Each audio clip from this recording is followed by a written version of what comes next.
This is the CineSnob Podcast. Hey everybody, welcome to episode 343 of the CineSnob Podcast. My name is Cody Villafana. I am joined this week by Kiko Martinez and Jocelyn Duran for another fine episode as we continue to settle into awards season. The screeners are coming in hot as we are preparing for end of the year awards voting, top 10 list making. I know I've made a rough list of what I've got on of like 8 movies that I feel like are in the running right now, but who knows where that ends up by the end of all of this. But I'm not impressed with my list this year. Oh, but I never have like am. 3. I'm just like I have a strong 4. Yeah, same. I actually feel like this has been a pretty solid year overall. Really? Yeah, I feel like there's been quite a few movies that are like recommendable. That are solid, even if they're not like, taking home awards. There's a lot of stuff that I really enjoyed watching so far this year. So. I think I'm just getting more cranky as the years go by, because I remember when like my top 10 they would all be A-minuses. Yeah, and now it's like maybe 1 or 2 I put in there. Well, that hasn't happened in a long time. I mean, I feel like that's definitely the case, and that's not going to be the case with me either, unless the stuff I have left to watch is like all bangers. But still, I feel like it's been like a solid year. Even like some good blockbuster stuff. Who would have thought that this year would have like a really good Predator movie or whatever, or like Sinners. Yeah, or Good vampire movie. Or Santa Paws 2. I mean, shit. There's a movie on my list that came out in like January that's still in my top 10. So That's good. Which Is that from one? a festival? No, Oh. It's Companion. Oh yeah. I saw that late. I saw that very late, and Yeah. that's a really good horror movie. I mean, it's one surprised. of my favorite theatrical experiences of the year, and that's that was just a regular like January movie. So, I personally think that the year's been solid, even if it's not. They're all not going to be like A-minuses that end up in my top 10. There's going to be, some good stuff that I like. Right? Is that what's in your closet back there? What? A companion doll. Oh yeah. I know. Yeah. Well, they said by 2025, right? Counting down the days. I'm flipping the calendar. Whatever that thing said. Do you guys remember that study that was like, whatever, never mind. Oh gosh. What study? Yeah, you're gonna reveal something about that yourself. Study where it was so there's this meme that's been going on Twitter for years where it was like by 2025.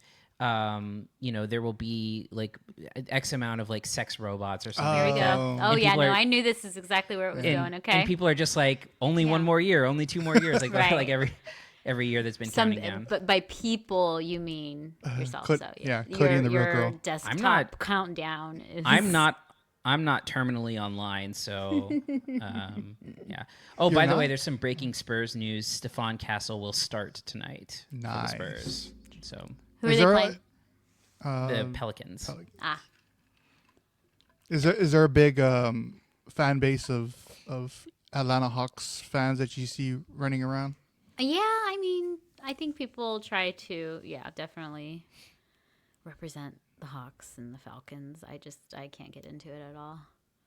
At all? Yeah. Nothing. No, not the Atlanta teams. I mean, I'm San Antonio.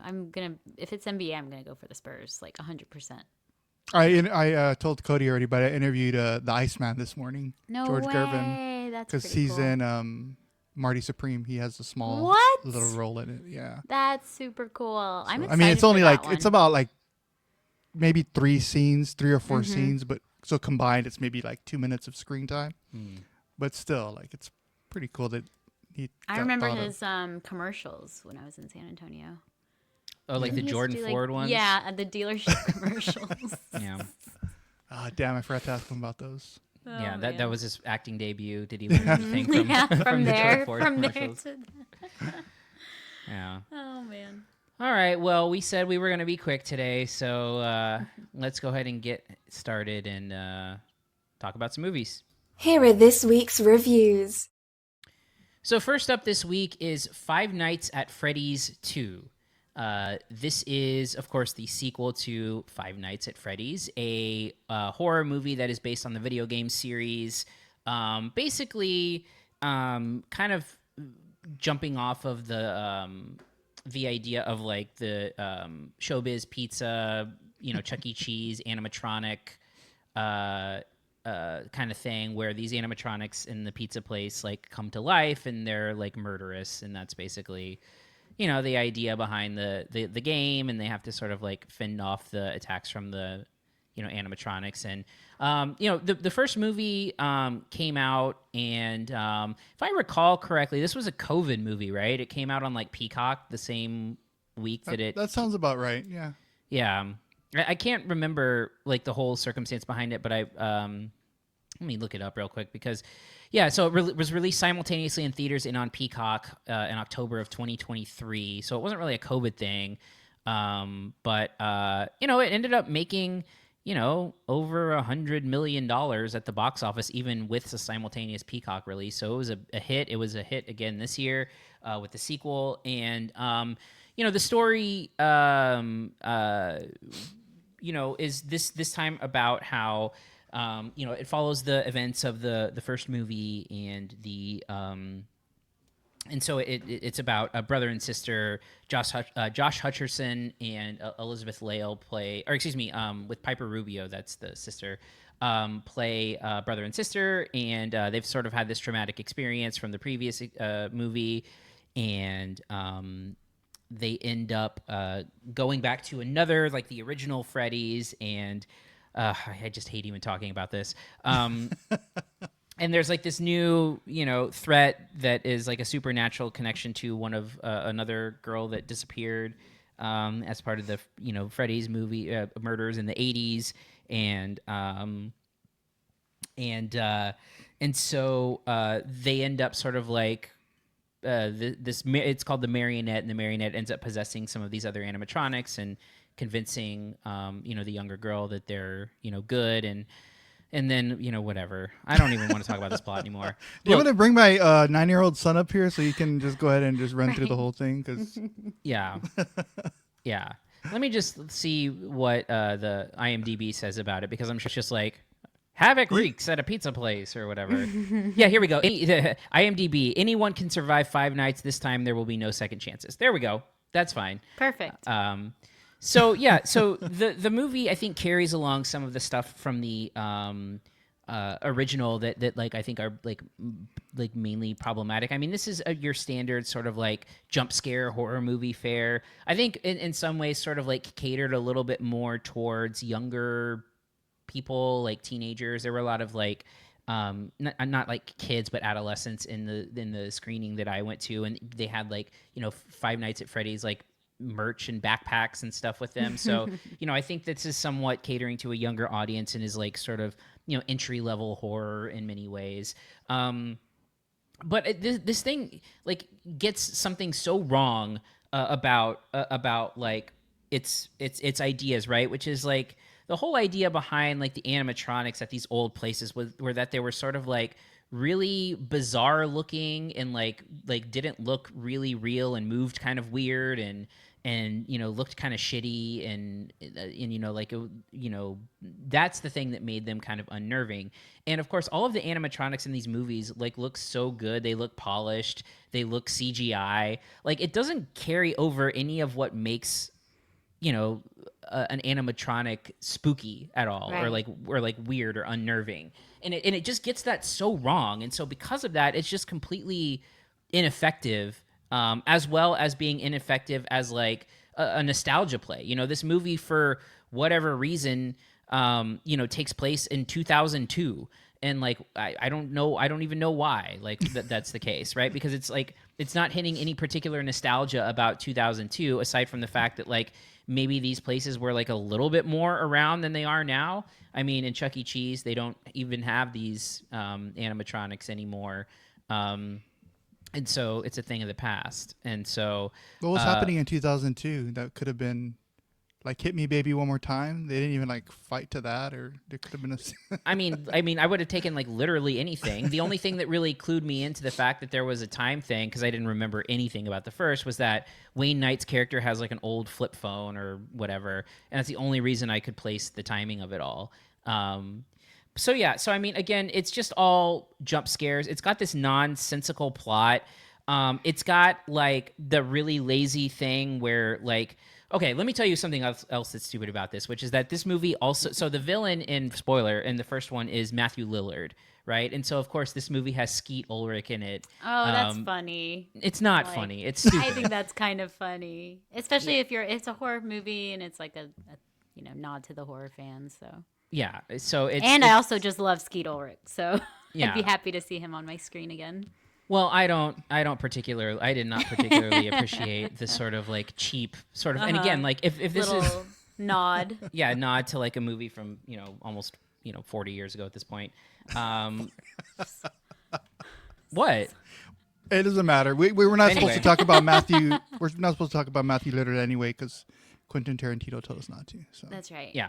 So, but like his story in the movie has like this sort of like he like literally Josh Hutcherson is about to leave and he's got, oh wait, just bring this box, to there. And of course the box is the thing that sort of unlocks everything of the movie. Like the second that you see it, you're like, okay, here we go. Here's Chekhov's fucking, what is it? It's like a music box.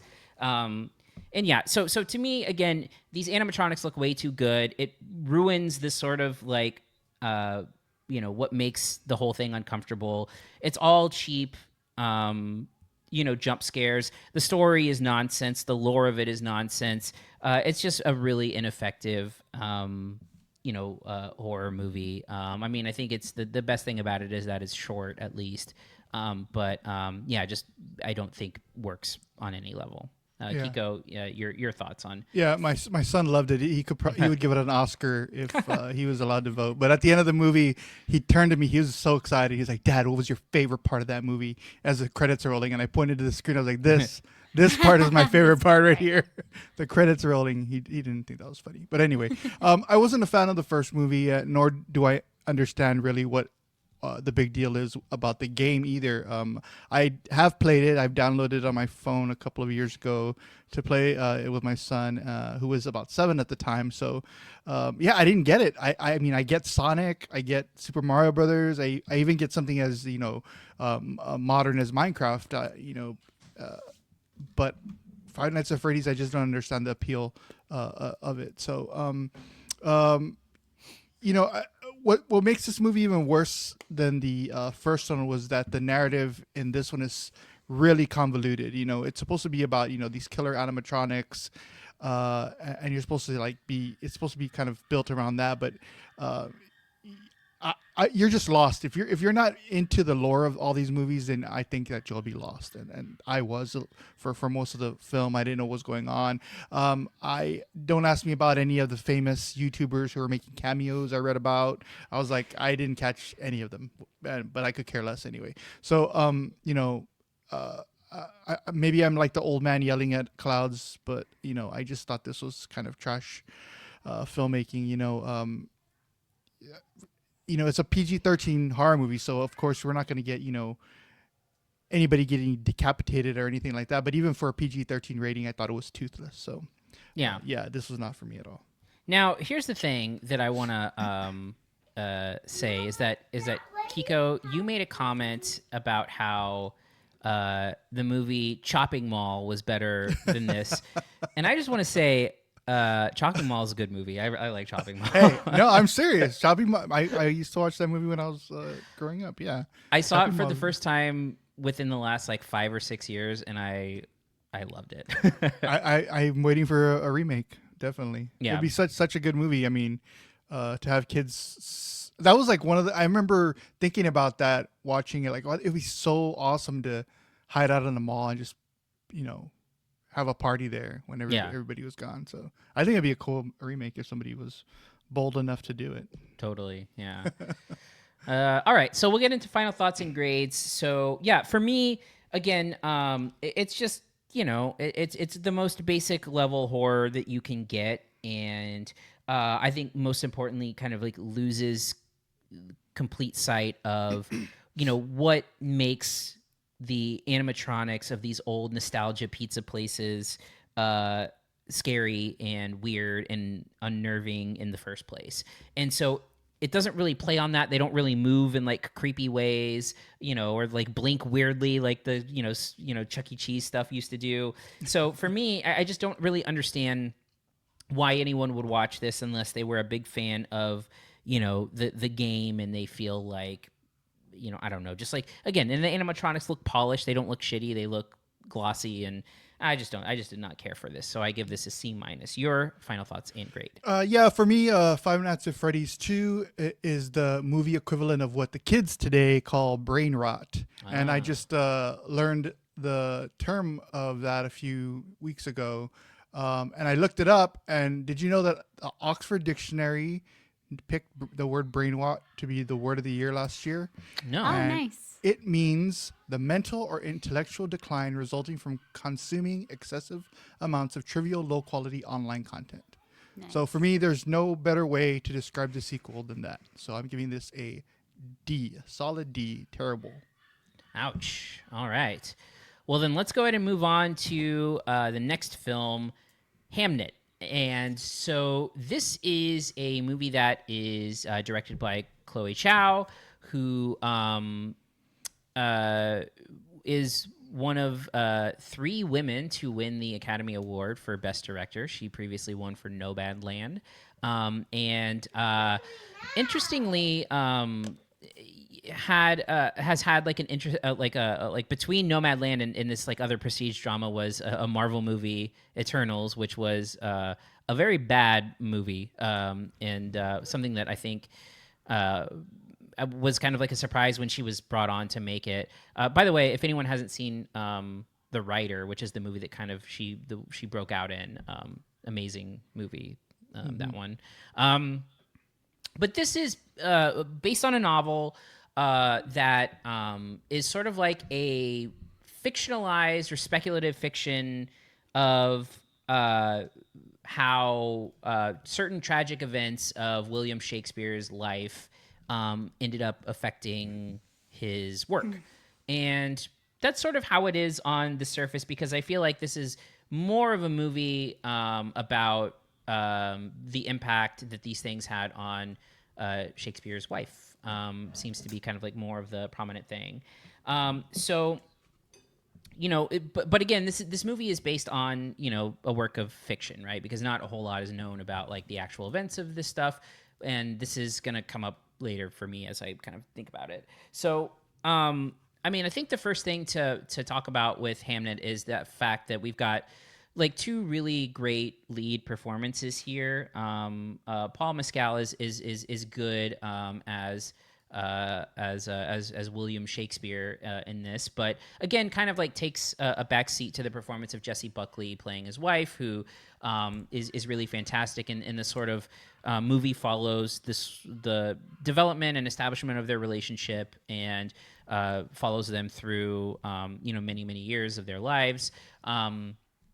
And I don't know. I mean, I think it's difficult to say like if we want to like spoil what happens, because this is a thing that happened in the 1500s. And so Well, I think it's like in the tagline of the movie. Yeah, like, I think it's in it's the fine. synopsis of the movie. Is I don't know that it is. I think that it's more about like that they come to terms with like a tragedy, right? So I think, but whatever.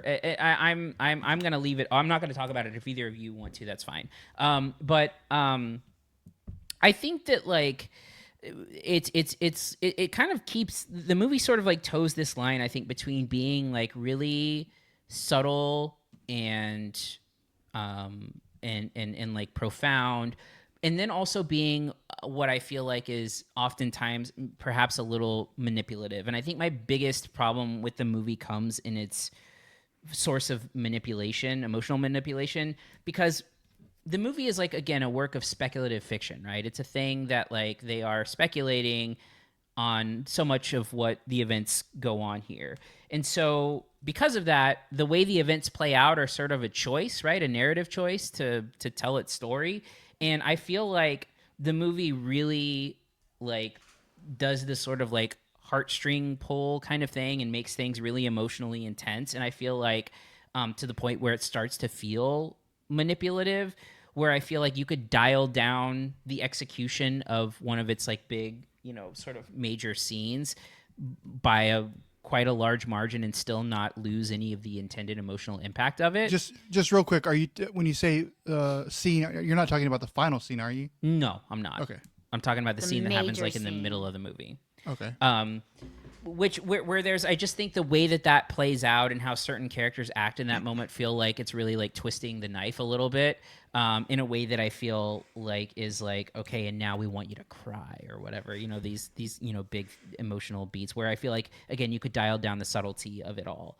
Now, where it starts to incorporate its subtlety a little bit more happens like as the sort of emotional stakes shift, and it leads into a final scene, which is essentially like a performance. I don't know if it's the first performance, but a performance of Hamlet, as Shakespeare writes in the wake of this tragedy, and the ways in which these characters are sort of processing what's happening in their lives through the work, which I think is a little bit better. There's pieces of that scene, because these are the two major scenes of the movie, and there's pieces of that scene that I feel work really well, the way that Jesse Buckley's character responds. Paul Mescal, and that's his best scene in the movie, happens in that, in my opinion. But again, like there's early parts of it that I don't love in terms of like how her character initially reacts as part of that, and some other things about it. And so it just keeps on like teetering between like, I like what it's doing, I don't like what it's doing, this feels manipulative, this feels subtle. It goes kind of back and forth. And again, her journey is the more interesting one, right? So her journey is the one where, because like with Shakespeare, like all you're really getting in terms of like how he is affected by this is just sort of like watching a play that you've maybe seen already a million times and just looking at it through this different context, whereas I feel like Jesse Buckley's character actually goes on a more impactful emotional journey. So really the emotion comes out in his reaction, in his performance within the play itself. But yeah, I mean, so for me, I'm just sort of like, I don't know, I was kind of unmoved by the first half of the movie. I was feeling like it was manipulative in the middle of the movie, and I feel like the final act is where I think the emotional stakes finally started paying off for me. But I feel like it's too much of an imbalance to have this like kind of like soar to the heights that I feel like a lot of people are having it soar to. So it just kind of works. I think it's good. I think it just kind of works on a mid-level for me. But Jocelyn, I'll go ahead and go to you and get your thoughts on Hamnet. All right. Well, first, I'm literally still hydrating after yesterday because I think I cried like half of my body weight. It's like extremely difficult watch for me. I was crying like from the beginning to the end. I of course knew what was going to happen. I tried to like really prepare myself for it, and I think that was even worse because then I was like picking up on all these like subtle things that his wife was doing in a way to like sort of like existential things as far as like promising certain things about children and their lives. And it's just like super complicated, especially as a mom, to watch that type of stuff. And I have to say that I'm so glad that, Cody, you said that it was like twisting the knife. This scene that everyone's talking about with Jessie Buckley, where it's like, her like literal like, Oscar, they're going to play that scene at the, ceremony or whatever.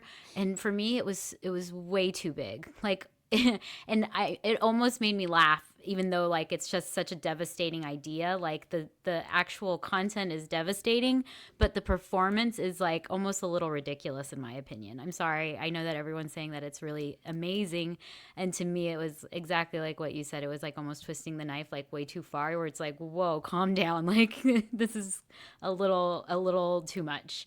And then on the opposite side, I really thought, not the final scene, but Paul Mescal's scene when he comes back and learns about what had happened. I thought that was like incredibly beautiful and so subtle. And I was just like, this is why Paul Mescal is who he is. Like, it was just done in such a way that I really hope people will pay attention to, because that's where I thought he like showed his brilliance. And of course at the end, with the play and everything. I don't think they did a good job of showing. I thought it was like really beautifully done leading up to everything, but then at the end it really felt kind of rushed. The whole point is that he's turning his grief into this new play, and I really don't think they did a good job of connecting the dots, really. All of a sudden it's just she's like at this performance at the end. It felt like really fast to me. They didn't really like show a lot in between about them kind of working through that grief or it affecting them at all. And then the performance, which was a little caricature-y. There were some scenes with like the crowd in the final performance that I thought were a little almost just like kind of corny, sort of. So I was like on a roller coaster, and Cody knows, because it was like I loved it, I hated it, I loved it, I hated it. And then at the end, oh my God, Kiko, this is what I was going to say. I literally can't even talk about it without crying, is that I know adieu is French, but you don't hear it often. So I was like, Gaetan, French, adieu is French, right? Because that's what Paul Mescal tells, like in the performance, Hamlet is saying that to the ghost. The ghost says that to Hamlet, whatever. He says adieu. And I said, that's French, right? And he was like, yeah. And I said, we don't say it. You know, we say a bientôt, or we say like au revoir. And he goes, no, because it means goodbye forever. And I was just like, like goodbye forever killed me. It's like that specific part. It was just like the perfect way to end the movie. But I can't forget everything that kind of I couldn't get on board with along the way. So like I said, it was like a lot of ups and downs for me, some really incredible stuff, and then some stuff that I was just like, why did they do that? And all that to say, I'm just really grateful for acetaminophen, like medication. I'm so grateful for in this day and age. And God bless Tylenol. That's all I took away from this, for sure. Well, you know, look, I mean, RFK might have that's some what I'm different telling. opinions That's on what I that. wanted Yeah, to watch say. out. Like I wanted to say, God bless him, acetaminophen, and I can say it correctly. My God, I have never been more grateful than after watching this movie. Yeah. All right. Kiko, your thoughts on Hamnet? Oh yeah, let's first welcome back director Chloe Zhao from slumming it with Marvel. Now she's returned to some intimate storytelling that we all love, and it, you know, of course, proves that she has a really special voice in cinema. I agree with Cody. If you haven't seen The Rider, that's still my favorite movie of hers, and that was her second film, I believe. I haven't seen her first, actually. I haven't either. Yeah. I'm gonna go a little bit against both of y'all. I didn't feel it was as manipulative as y'all are saying. I bought into all of it, honestly. I thought the script was poetic. If it wasn't for Train Dreams, I don't know if you've seen that yet, I would consider it the most like kind of lyrical screenplay of the year. So I was captured by all the language. I was captured by all the details that made the film feel like, you know, you're kind of walking into a portal or on a stage. And so the production design is my favorite of the year. I didn't think anything was going to get better than Frankenstein, but this was just like beautiful without being too flashy. It had like this lived in look. It was just awesome to see. I love the fact that this is a Shakespeare film, quote unquote, but his wife Agnes is at the center stage. So I think Jessie Buckley is brilliant. This fully layered character that she plays, you know, it brings all the emotional weight to the film, which, you know, is really tender. I thought she had a lot of pain behind her eyes, so I really enjoyed watching her. And she's the best actress in my opinion this year. So I really enjoyed all the, you know, the deep messaging about grief that really resonated with me. The messaging about how, you know, kind of art is reflected in pain. That might be pretentious to some people, but I found it, you know, thought provoking. I found it really fascinating. So, and then there's the final scene, of course, is one of my favorite scenes of the year. You always hear about, you know, someone looking for closure after a tragedy, and how someone, you know, reaches that personally. For everybody is different. So I think that scene for me embodied how someone reaches closure, and they're doing it in real time. So I was floored with the final, you know, 20 minutes of the movie. So I was a big Hamnet fan. Yeah.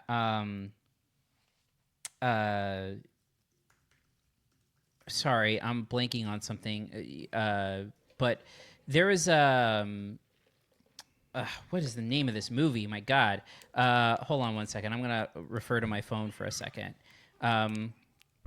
Because I feel like this has like an interesting parallel to where, you know, you're talking about these movies where you're talking about grief, like healing through art and like all of this stuff. And I actually feel like Ghostlight does a better job of using,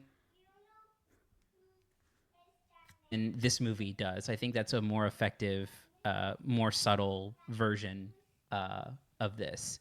So I had not thought about that parallel until like right now about like, oh, it's the kind of the same thing where a movie ends with the performance of a Shakespeare movie of someone like processing their grief. It's kind of funny how that works. But give me Ghostlight any day of the week. But we'll get into final thoughts and grades. And again, I don't want this to come across as if I don't think that this movie is good, because I do, and I know that I have a lot of, you know, criticisms of it, and I think it's largely due to the fact that so much of the movie is like well done. Like I think it's shot really well. It does have good production design. I don't think that it's better than Frankenstein, but I do think it has good production design. I think that the performances are really good, and I feel like the performances of this movie are completely like the actors in this movie are completely innocent to any sort of like issues that I have with the movie. Again, my issues lie within the idea that, you know, the movie, the script, the novel, whatever source material this is coming from, makes these choices to make these moments the way that they are. Again, if this was like a true story, this wouldn't necessarily be a valid criticism, but because it is a work of fiction, I think it's fair game to say like, hey, I think that the way that they play this out is like really overly dramatic and sort of like really twisting the knife of the drama of it all. And those are the things that I didn't quite appreciate, because I feel like those are like attempts at you know, bringing out emotion versus ways in which that can be done a little bit more subtly, like the final act of the movie, which again is still very on the nose, but at least a little bit more subtle than some of the earlier parts.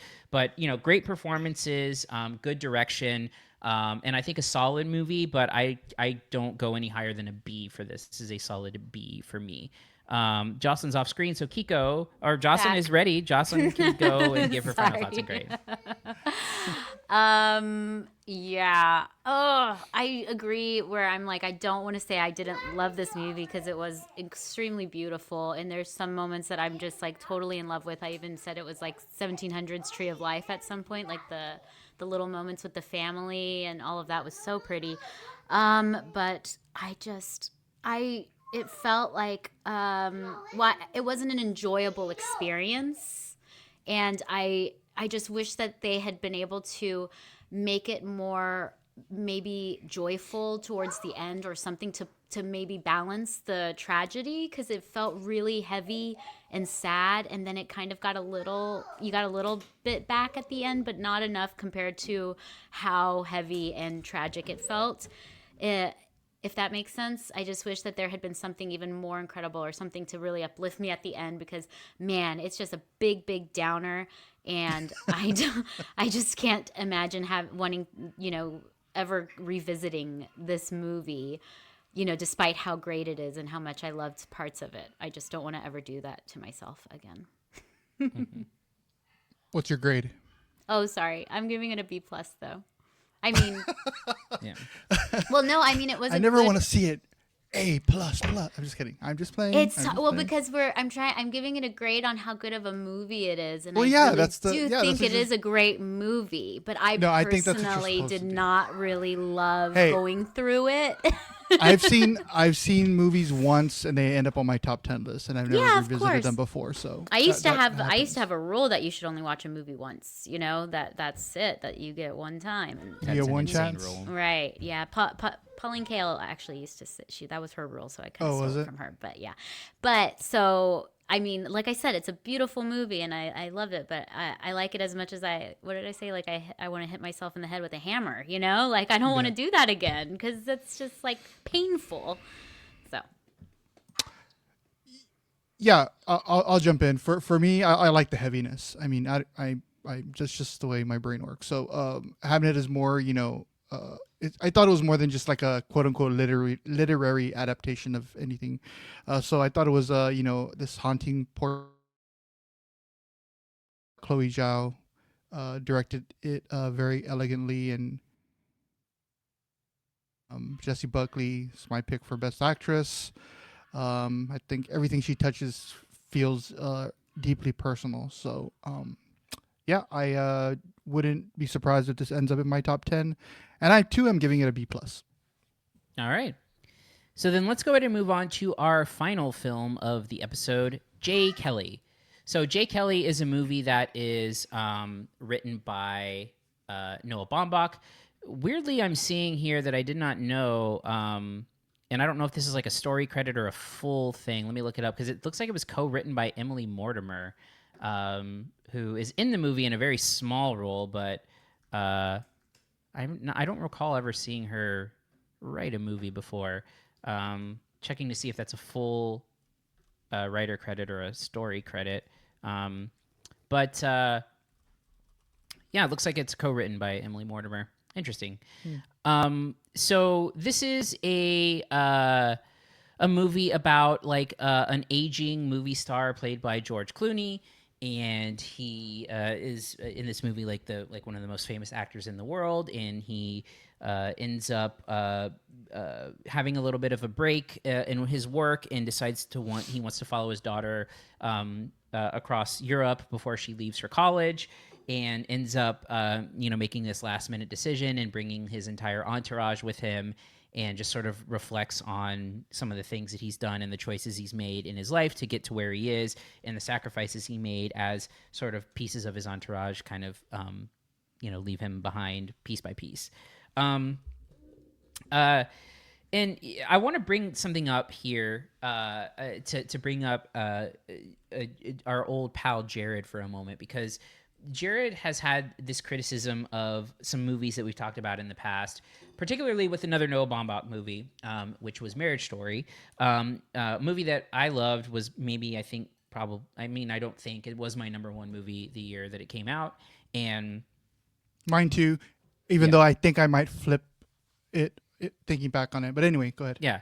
And Jared's big time criticism of that movie, and this is not to throw him under the bus or anything, you'll see why I'm saying this in a second, was that he found like the characters hard to relate to. Like it's a lot of like rich people problems, or it's like they're deciding if they want to move to in New York or LA, and it's like a playwright and an actor and like this type of stuff. And it brought it up a few times. He also brought this up in another movie.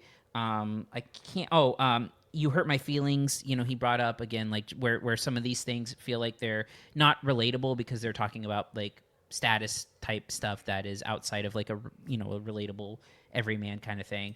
And this is a movie where I think that criticism really plays, where I feel like the character of Jay Kelly and everyone around him is very, very, they're hard to sort of like latch onto as, again, like being relatable or buying into their problems or even caring about their problems, because it's such an inflated sense of like wealth and status and power and stuff like this, where a big part of the movie's conflict is like trying to get this mega famous actor to ride on a train, and like it just feels like so unrelatable. Even like someone like Adam Sandler's character, who's supposed to be, I think, a lot of the emotional grounding of the movie, is like doing this weird sort of like father-daughter tennis thing, and they're sort of like talking about sending jets to people, and like it just feels like it's like way too high status to feel relatable, or that any of this stuff like really matters on a really human level. I do like the performances. I think George Clooney is almost always good, and so I think that he is good, which feels like playing. It's not really a stretch, I guess, to have him playing like a movie star here. You get another good dramatic performance from Adam Sandler here, who I feel like again is sort of like a lot of the heart of the movie. I don't know. I think that he's solid. I don't know that he does anything here that's better than like Uncut Gems, or he wears a bandana. Well, a neckerchief, I believe, is more right. accurate Yes, here. You're right. The neckerchief is his acting. Yeah. but I don't know that he does anything more that here or even like Hustle. I know a lot of people are calling this the best performance of his career. I don't really know that is the case. But I mean, people are predicting him. Yeah, he's like right outside the top 5 of the Oscar predictions right now. For this one? Yeah. Wow. Yeah. He could get it. He could get in. He could very well get in for it. For this one. Yeah. So, he's either going to be the last one in or the first one out, probably for supporting actor here. But is it because they passed him for Uncut Gems? Is it like kind of like the? It's all gonna. We're making maybe. it right. I think that it will be for some people. Yeah. Yeah. For sure. But I do think that he's solid in it, and he's like it is kind of like a solid, soulful performance in a movie where a lot of these characters feel like larger than life. But his character's bogged down in this like totally unnecessary B story with Laura Dern, who just sort of like disappears the second half of the movie and doesn't factor into anything else. But it's just weird because like there's so many things. Like I feel like the best part of this movie is anything involving Billy Crudup and George Clooney, and then also the younger versions of themselves. And like that whole thing, I think is like a really compelling, interesting story, especially their scene together early on. I really like the first like 15, 20 minutes of this movie. And then the second that Billy Crudup's character takes the turn, I'm like out, which is like where he starts to get a little bit, envious and angry at this character. I think everything sort of like goes downhill after that. But again, like there's solid moments. There's good moments of like, I think the ending and like the tribute part is like nice. Again, I think that a lot of the flashback scenes work well, but this character sort of like wrestling with, the decisions he made to be the biggest star in the world, I just don't really kind of feel like, emotionally earned or relatable in that way. So, I think this is sort of very like mid Baumbach stuff. I don't think that it's, I don't think that it's bad per se. I don't think that it's worse than his previous movie that I really did not care for, which was White Noise. But I just think that it's too inconsistent and too unrelatable to really hit a chord. So, Kiko, we'll go ahead and get to you and get your thoughts on Jay Kelly. Yeah, I think it's a movie like this where you're just giving me all your thoughts, and it's like you're reading what the hell I wrote myself on all my notes. It's like we have the same movie brain sometimes, and it's scary. So yeah, for me, it all came down to one thing as well, and that was my disconnection with the title character, and that's probably a problem. It might have been purposeful of a decision too, to make him feel like he was, someone on the screen, I guess, rather than someone we'd be interested in knowing personally, because that's what it came down to for sure. But by doing that, there was like always this void that I couldn't get past to understand like the motivations of his character. Like there was no reason why he went on this trip. Like it's like he didn't even think about it. He just did it. And maybe that's part of it, that he's so spontaneous and doesn't really think through things. But yeah, the whole idea behind it, or the concept of it, just didn't really work. But of course, you need that concept for the movie to continue. So I thought all the characters were underdeveloped. This film is, showing you this main character and asking you to find his humanity, but then it never allows you to get close enough to him to do that. So but he felt like a flat character. Nothing he does make sense. The only thing that works, and I agree with Cody, or maybe he brought that up, maybe it's not the only thing he liked, but the only thing I really liked was that final scene. I thought it was kind of cool that they used real clips of his real movies. Yeah. And his final line was... Final line's great. Great. I mean, yeah. I think that's a problem, though. Like, at the end, I was just like, man, this movie is just a real slog. And then the final line, and I was like... Man, that was an awesome line. Like, I love the way that it ended. Yeah. And I was like, let's just grab a little bit of that magic and put it with the rest of the movie. Anyway, so that's where I was. Like, I really, I turned off the movie and I was like, wow, that was a great ending. But what did he say came at the before end? I forgot. Sorry. He says, he kind of like looks into camera and says, can I go again? That's right. Can I do that again? I'd like another. Yeah, okay, sorry. And it just like really tied everything together, like beautifully. But too late. Too little, too late. Too little, too late. I mean, the final scene, give me a break. Yeah. So yeah, I thought the final scene was great, but yeah, nothing else really worked for me. Yeah. All right. And Jocelyn, your thoughts on Jay Kelly? So, I don't know. Succession's like one of my favorite shows, and that is literally just watching billionaires have billionaire problems. So I don't think that that's why this isn't connecting. And I can see how that's a good criticism of Marriage Story, because these are supposed to be like, it's a universal thing of marriage, and so that I think is why it wouldn't translate. Here, it's like, okay, yes, I can understand how it might be fun to watch like a George Clooney level celebrity and how their day to day is. And, yes, they can send jets to people and that's all. I don't find it interesting, but I do see how that might be like, I don't think that's the problem here. I think the problem is they really don't do enough to set up how much of an asshole he's supposed to be. Like, he's still charming George Clooney, and he's likable and he's handsome and he seems to be treating people nicely, I guess, now that he's trying to change his life around.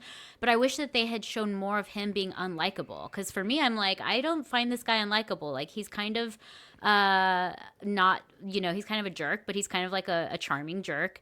And he's clearly, done well for himself and all of that. So I think there was like a disconnect there. When they got on the train, it was like a terrible Darjeeling Limited all of a sudden. It was like, what is this? What are they trying to do here? And I really didn't like the flashbacks and him watching sort of scenes from his life. And I thought the scenes actually looked kind of cheesy too, because they were like almost like Rebel Without a Cause-y. Like everyone's wearing like leather jackets and has like, I just think they could have done more to make them a little more authentic.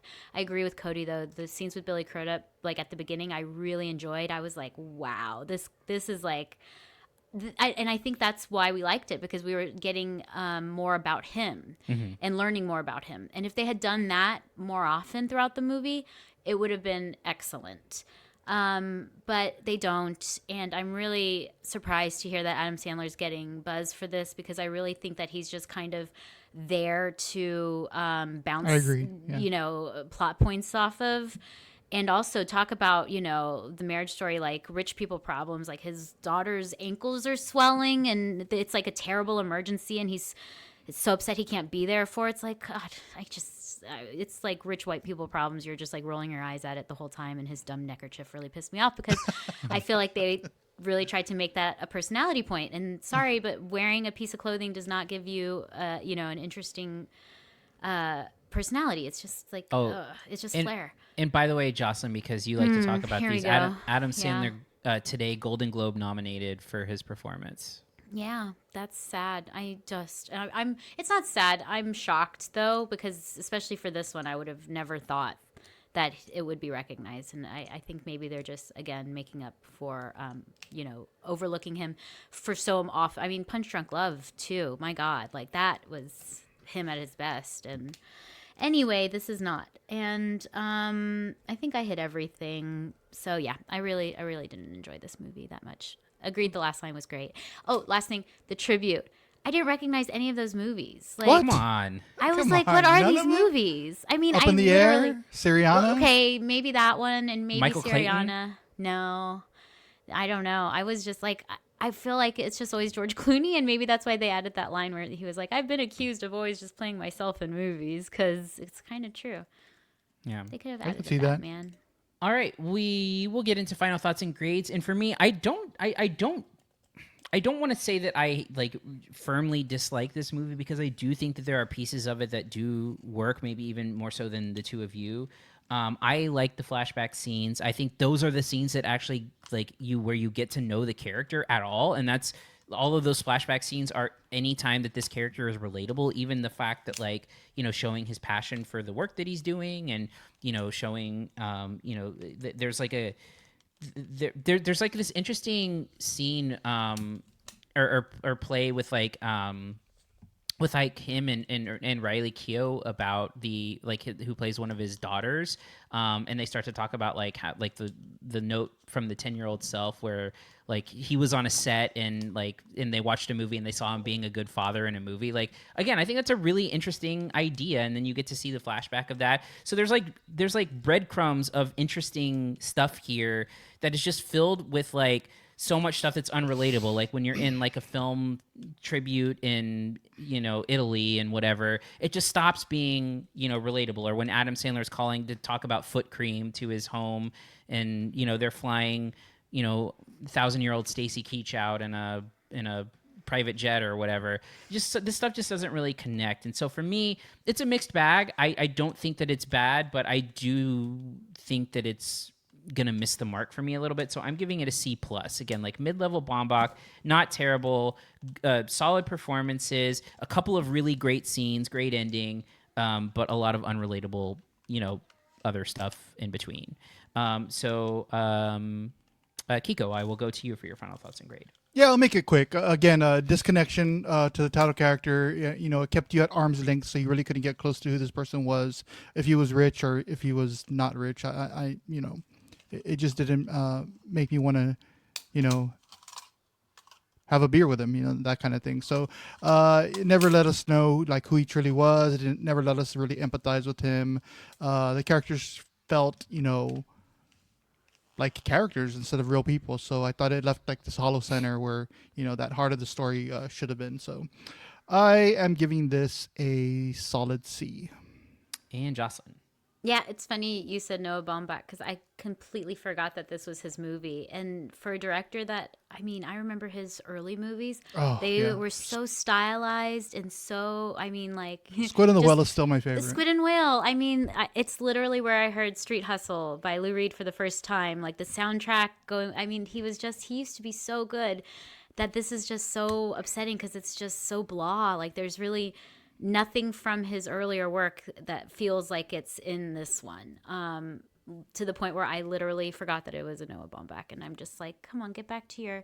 I feel like maybe he just did this role like a kind of. I want him to get back to his passion projects. Maybe is what I'm trying to say. I give it a solid C as well. He's too big for passion projects. No, but I know that's the thing. That's what happens too with big, the and they indie- start making crap. He's got to get back to his roots. He's got to, get a small budget and I don't know. All right, well, whatever. You know what I mean? Whatever. I know what you mean. Maybe we get, a Barbie sequel. I don't know, get those juices flowing again on his. I don't know. I know how much you were a fan of Greenberg when it came out, so maybe they need a Greenberg part 2. Look, I am not a Noah Baumbach fan for the most part. But Have you seen the Squid and the Whale? You're too young. Yeah. I think. Okay, Squid and Whale and before I think was really when he was at his best. What was even before Squid and Whale? I don't even remember. Wasn't Squid and the Whale his first? Was that his No. first? No, I think there was Kicking one more and before Screaming it. was his Kicking first. Oh, and that's Screaming, right, yeah. That was like when everyone was like, wow. Yeah. All Anyway. right. So that's going to do it for this week. In the coming weeks, we're still kind of figuring out our plans, but the releases for next week are that we will probably cover here on some level are Dust Bunny and Wake Up Dead Man, the new Knives Out movie. The following week, we've got Avatar: Fire and Ash. We also have why am I already forgetting this stuff? Avatar: Fire and Ash and The Housemaid, SpongeBob movie Search for SquarePants. The following week is Christmas, where we have Marty Supreme, and we have Anaconda, and we have Song Sung Blue. So there's going to be some combination of these movies. I don't know which ones in some combination of episodes. I don't know how many, but we will be covering part of this. All of this to set up what will ultimately be our top 10 episode, which will be sometime in January. I've got a lot to watch and catch up on, and so I've got to do stuff, and then I've got to do my rewatches to start rounding it out. So no rewatches. Yeah, I don't believe said in no. that. Crazy. I've had Pauline movies. Kael said no. I have had movies go from like I did not like this at all to being in my top 10 upon a rewatch. I See, can that's remember. a problem. That's why Pauline Kael says only one time. No, Because but it what has if to you're be like- your initial impression? Yeah, but what if you're tired or angry or hungry or your kids are yelling in the background like this happens in my house, and you're What in if a- your sex doll doesn't want to Yeah. give you He's any- knocking on the closet door. yeah. She's ready to come out. Yeah.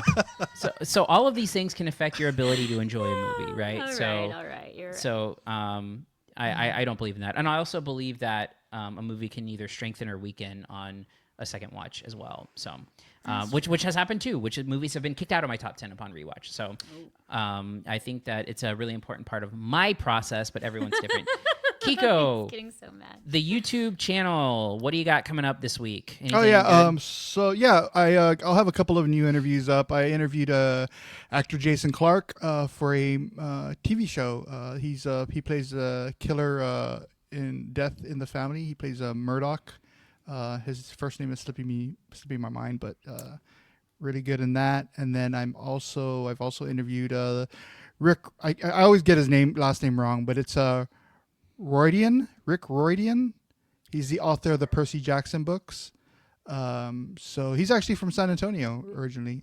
So Percy Jackson was born in San Antonio. Nobody knew that. But his new show, the second season of Percy Jackson and the Olympians is coming out soon. So I got a chance to talk to him.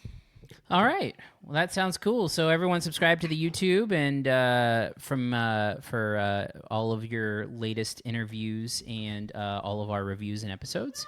And CineSnob on whatever social media you have. And please subscribe. And that'll do it. So thanks for everyone for listening or watching. We'll see you next time. Thank you for listening to the CineSnob Podcast. To read reviews, interviews, and more, visit cinesnob.net. See you next week.